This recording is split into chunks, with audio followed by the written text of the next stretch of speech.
In the marble heart of Rome, beneath the blinding sun that glinted off the Senate's pillars, a boy was born who would one day watch the world burn and call it art. His name was Nero Claudius Caesar Augustus Germanicus, but history remembers him by one word alone: Nero. He was born into the bloodline of emperors, yet his cradle was surrounded by poison. His mother, Agrippina the Younger, was as ambitious as she was ruthless, a woman descended from Augustus himself, who believed her son was destined to rule the world. His father, Gnaeus Domitius, was cruel and corrupt. He died when Nero was 3, leaving Agrippina free to pursue her hunger for power without restraint.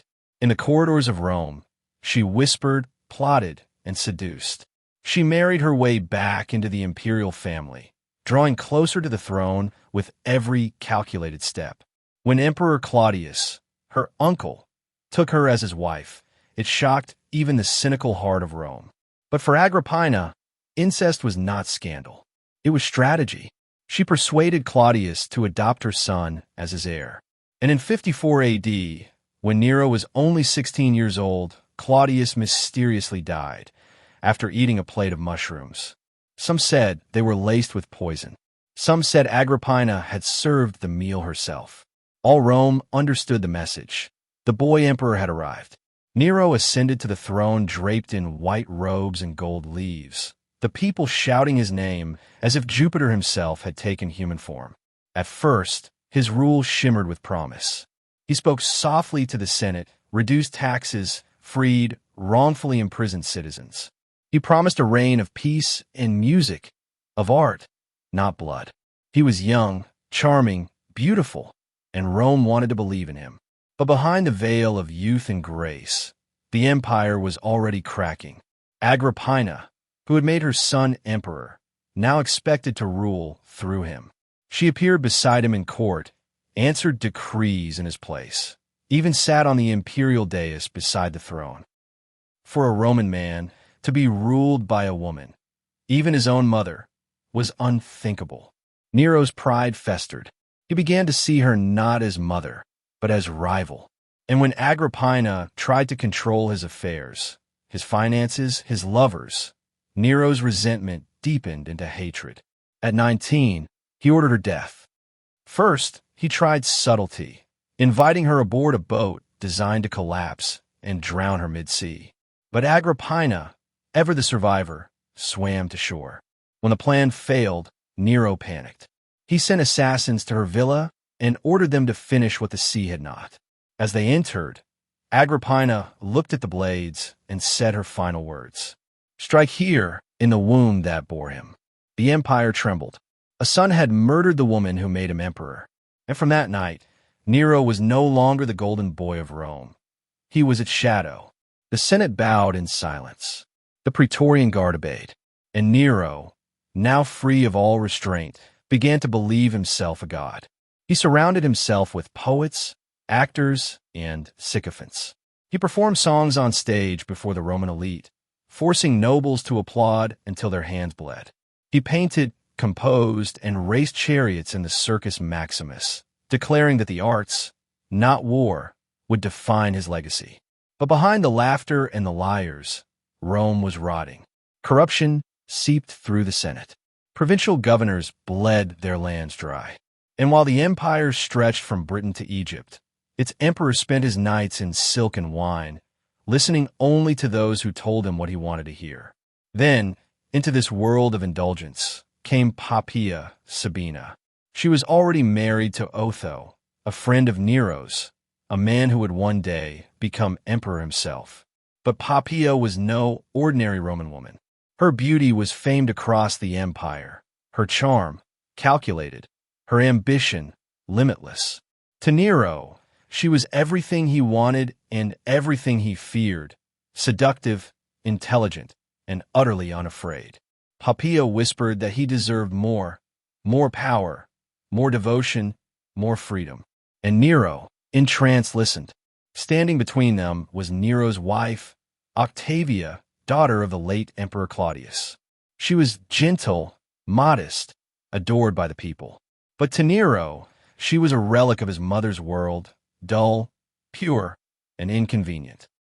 Poppaea mocked her in private, telling Nero he was chained to a ghost. Soon, Octavia was accused of infertility, then of adultery, and banished from Rome. A few weeks later, she was executed on Nero's command. Her head was brought to Poppaea as a gift. Nero married Poppaea in a ceremony of opulence that silenced even the most decadent nobles. He showered her with gold, pearls, and titles, calling her divine. For a time, Rome seemed calm again. The empire bowed before its radiant empress. But devotion and madness often share a heartbeat. Poppaea was pregnant with Nero's child, and those who served him knew that every day in the palace was a performance, a fragile theater of affection. Nero's moods swung like the blades of the Praetorians, from joy to rage without warning. He loved fiercely and destroyed easily. One summer evening, in 65 AD, an argument erupted between them.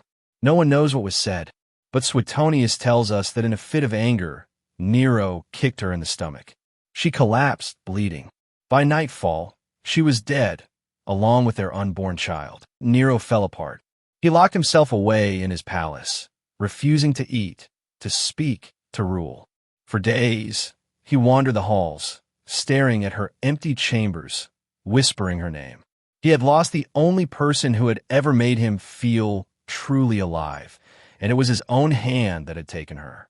The emperor who commanded armies could not command his grief, and in that grief, something inside him fractured completely. He ordered statues of Poppaea placed throughout the palace, dressed servants in her gowns, forced musicians to play her favorite songs through the night. The scent of her perfumes lingered in the air, roses, myrrh, and death. But even this was not enough. He needed her back, and so began the strangest, most haunting act of his reign, the search for a ghost. Among the slaves and courtiers of Rome, one boy drew Nero's eye, a young Greek freedman, slight, soft-faced, and strangely familiar. His name was Sporus. That night, the palace was too quiet. The torches flickered low, the servants walked softer than usual, and even the marble seemed to hold its breath. Some said the emperor hadn't slept for days. He wandered the corridors like a phantom, muttering Poppaea's name, clutching the jewels she once wore, whispering to the shadows that still remembered her laughter. By dawn, he made a decision. If the gods had taken her, he would take her back. If the living world could not hold her spirit, he would create a vessel that could. And then his eyes found Sporus, a boy no older than 16, fragile, slight, with a softness that echoed the empress's face. To anyone else, it was a resemblance and nothing more. But to Nero, maddened by grief and power, it was revelation. He believed the gods had returned Poppaea to him, reborn in the form of this child. For several days, he watched him from a distance. Every glance, every word, every movement, Nero studied it all with obsessive precision. And the more he saw, the more his delusion grew. Then came the order. It was not announced with ceremony, nor written on parchment. It was whispered, quiet, absolute. Sporus was taken from his quarters one morning before sunrise, dragged through the halls he had once swept clean, brought to a chamber deep beneath the palace, a room that smelled of incense and iron. He was told nothing. The emperor stood there, surrounded by physicians and attendants who dared not meet his gaze. He told them what to do. No historian records the boy's screams, but we can imagine them, muffled by silk, swallowed by the walls. Under the flickering light of oil lamps, the surgeons carried out Nero's will. They castrated him, removing not only his manhood, but his future, his identity, his freedom. It was not punishment. It was possession. To Nero, this was an act of creation. He believed he had erased the line between life and death, that Poppaea's spirit would now have a body once more. The boy's body. When Sporus awoke, the world was blurred. His veins burned, his breath trembled. He tried to move, but every motion felt like fire beneath his skin. Then he saw Nero, standing over him with a smile that didn't belong to any sane man. The emperor whispered softly, "Do not fear. You are her now. You are my Poppaea." Sporus blinked through the haze of pain and confusion. He wanted to speak, to ask why, but his throat could not form the words. All he could do was listen, as Nero ordered the attendants to dress him in silks and pearls, to perfume his skin, to paint his face until his reflection no longer belonged to him. Days passed. Sporus healed, at least on the surface. But every morning, he awoke to the same nightmare, a world where his name had been stolen, his voice replaced by another's, and his future chained to the emperor's grief. The palace began to whisper. Servants spoke of Nero's new bride. They said the emperor called him Poppaea in private, that he wept when the boy entered the room, that he kissed his forehead as though greeting a ghost. No one dared question it. In Rome, the emperor's madness was law, and the empire itself, once built by men of conquest, now bowed to one man's delusion. It would not be long before that delusion demanded a wedding, and the boy who was no longer himself would be crowned as a queen. He had found his lost empress again, and named him Sabina. Sporus became Poppaea. At least, that's what Nero demanded the world believe. In the halls of the Imperial palace, where marble floors still echoed with the screams of the past, the boy was clothed in silk and gold. Every gesture he made, every word he spoke, was trained to imitate the empress who once held Rome's heart. Servants bowed to him as they once bowed to her. He was dressed, perfumed, and presented before the imperial court, not as a slave, not even as a consort, but as Empress Sabina reborn. The empire watched in uneasy silence. For in Rome, the emperor's will was divine. To question Nero's illusion was treason. To speak the truth was death. The historian Cassius Dio writes that Nero arranged a full wedding ceremony. He wore the garb of a bridegroom, white and purple robes, and Sporus, veiled and trembling, played the bride. There were witnesses, musicians, a dowry, and vows spoken aloud. The ceremony was legitimate in every form but nature. The emperor of Rome had married a boy, and the world pretended it was normal. Nero called Sporus by Poppaea's name. He kissed him in public, held his hand during games, even brought him to festivals as if nothing were strange. In the theaters of Greece and the markets of Egypt, Nero would present him before foreign dignitaries and whisper, "Behold my wife." The people, terrified and fascinated, watched this grotesque play unfold. Some pitied the boy. Others saw him as a symbol of Rome's moral collapse, an empire ruled by vanity and madness. But for Nero, Sporus was not merely a replacement. He was proof that the emperor could bend reality to his will. He had conquered the one enemy no ruler ever could, death. If he could not bring Poppaea back, he would recreate her and make the world accept the lie. Sporus, trapped in the golden prison of the palace, played his part. He smiled when ordered to smile. He spoke when allowed. And as Nero's sanity decayed, the boy became a mirror, reflecting every shadow in the emperor's soul. By 64 AD, Rome itself was beginning to mirror Nero's madness. That summer, fire consumed the city. It began in the shops of the Circus Maximus and spread through the narrow streets like a curse. For 9 days, flames devoured temples, homes, and statues. The night sky turned red, and the screams of the dying mingled with the roar of collapsing marble. According to Tacitus, Nero watched from his palace, unmoved. He sang of Troy's burning, dressed in theatrical robes, his voice rising over the cries of his people. When the flames died, 2/3 of Rome lay in ruins. And in the ashes, Nero saw opportunity. He seized the destroyed land and began construction of his masterpiece, the Domus Aurea, the Golden House. It stretched across the city like a god's dream. Marble halls, gilded ceilings, fountains scented with saffron, and a colossal bronze statue of himself taller than any temple. He told the Senate, "At last, I can live like a human being." But the people were not fooled. They whispered that Nero had burned the city himself to clear the land for his palace.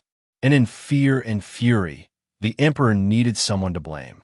He found them in a small, misunderstood sect, the Christians. They were already despised by many Romans for rejecting the gods. Now Nero branded them traitors and set his wrath upon them. Tacitus records the horrors that followed. Christians were crucified, burned alive as torches to light Nero's gardens, torn apart by beasts for the amusement of the crowd. And through it all, Nero performed, singing, acting, basking in the glow of his own cruelty. Rome had become his stage, and death his applause. In the years that followed, paranoia became his only companion. The Senate plotted, the generals muttered, and within the palace, those closest to him began to vanish, executed, exiled, or silenced forever. Even those who once loved him grew fearful. The philosopher Seneca, his former mentor, was forced to take his own life by imperial order. The poet Lucan, accused of conspiracy, slit his wrists and recited verses as he bled to death.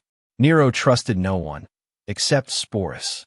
Everywhere he went, the boy followed, silent, adorned, and empty. He was the last relic of Nero's lost humanity, the only figure who could still calm his storms. Some said Nero saw in him not just Poppaea, but a reflection of himself, young, fragile, trapped by fate. But even that fragile illusion could not hold forever. The governor Vindex declared open defiance. In Spain, Galba raised his legions, and when the Praetorian Guard, Nero's own protectors, turned against him, the emperor knew it was over. Rome no longer sang his name. The Senate declared him a public enemy. Execution awaited. He fled the city with a handful of servants, and with Sporus. They hid in a villa outside Rome as soldiers closed in. For the first time in his life, Nero trembled. He heard the hoofbeats of the approaching guard and asked his companions, "Is there no one left who will love me?" Then, in a whisper more desperate than regal, he said, "What an artist dies in me." As the soldiers surrounded the villa, Nero pressed a dagger to his throat and hesitated. He could not bring himself to strike.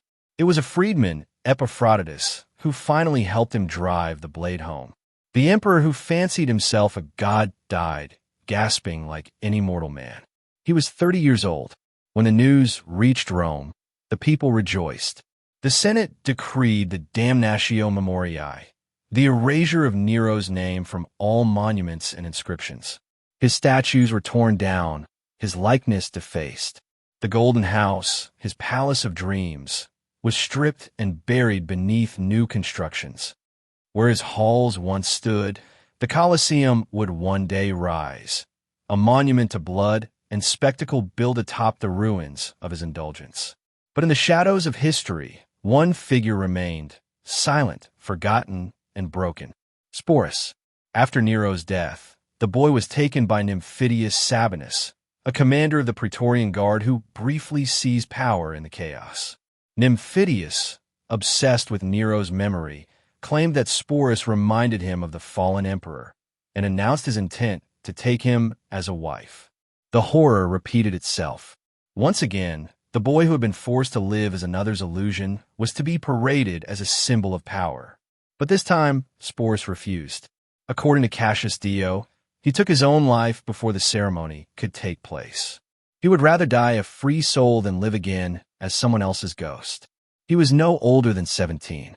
And so ended the story of the emperor and the boy, a tale that even Rome, with all its cruelty, could barely comprehend. For centuries, Nero's name has stood as a symbol of tyranny, excess, and madness. But beneath the infamy lies something more disturbing, the reflection of humanity itself. A man who believed he could control beauty, rewrite grief, and shape love through power. An empire that allowed him to try, and a child who paid the price. In the marble ruins of Nero's palace, archaeologists still find traces of painted ceilings, fragments of gold leaf, tiny squares of mosaic glass. They glimmer faintly in the dark, reminders of a time when Rome worshipped a monster as a god. If you listen closely, they say you can almost hear the music, the echo of Nero's lyre, the faint sob of a boy who wore a woman's name. History remembers the emperor. It rarely remembers the victim. But the ghosts of both still linger, in every empire that rises on vanity, in every ruler who mistakes devotion for divinity. Because madness does not vanish. It reincarnates. And somewhere, In the ashes of history, Nero still sings, and Sporus still weeps. Power and love, when twisted by obsession, do not create beauty. They create tragedy, gilded, eternal, and unforgettable. This was Nero, the emperor who made Rome bow to his grief, and Sporus, the boy who became its prisoner. In the end, one sought to become a god. The other simply wished to remain human. This is the veiled history, where the past is not dead. It is only waiting to be seen again.